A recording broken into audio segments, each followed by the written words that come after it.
কুল্লু নাফসিন যায়িকাতুল মাউত সুম্মা ইলাইনা তুরজাউন।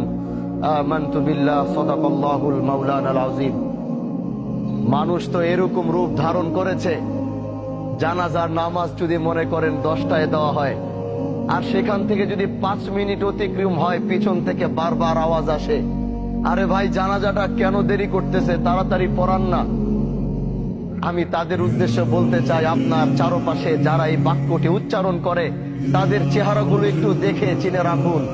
আল্লাহর কসম, যেদিন আপনি এখানে, আজকে হোক আর কালকে হোক, 6 মাস পর হোক আর 6 বছর পর হোক, এই একই জায়গায় আপনি এইভাবে শুয়ে থাকবেন, না আপনার কথা বলার শক্তি থাকবে, না আপনার দাঁড়ানোর শক্তি থাকবে, না আপনার বলার শক্তি থাকবে। ঠিকই একই মানুষগুলো আপনাকে রেখেও তারা তাড়াহুড়া করবে। এইটাই হচ্ছে পৃথিবী, আর এটাই হচ্ছে দুনিয়া। এই সবচেয়ে বড় বাস্তবতা থেকে আমরা যতই পালাবো, আল্লাহ তো ঘোষণা করে দিছে, সুম্মা ইলাইনা তুরজাউন। কোথায় যাবা? 7 সাগর 13 নদীর নিচে, 7 সাগর 13 নদী পার করেও যদি তুমি লুকাবা, যেদিন আল্লাহর সাথে তোমার মুলাকাতের সময় আসবে, পৃথিবীর কোন বাদশা নাই ওদিন তোমাকে আটকাইতে পারবে, পৃথিবীর কোন ক্ষমতাশীল ব্যক্তি নাই ওদিন তোমাকে ধরে রাখতে পারবে। আল্লাহ যেদিন তোমার মৃত্যুর ঘন্টা বাজাবে, গোটা পৃথিবীও মিলে যদি আল্লাহর বিরোধিতায় লাগে যে না আল্লাহ তুমি চাইছো, আমরা তাকে যাইতে দিব না, গোটা পৃথিবী একাকার হয়ে যাবে, কিন্তু তাও তোমরা সেদিন তাকে বাঁচাতে পারবা না। আজকে আমার শহীদ ভাই, তার পৃথিবীর সবচেয়ে আপন হচ্ছে তার মা। যখন তার মা মৃত্যুর শয্যায় লড়ছিল, উনি তো সন্তান হিসেবে হাজারো চেষ্টা করেছে মাকে বাঁচানোর জন্য। এরকম হাজারো শহীদ মাকে বাঁচানোর চেষ্টা করেছে।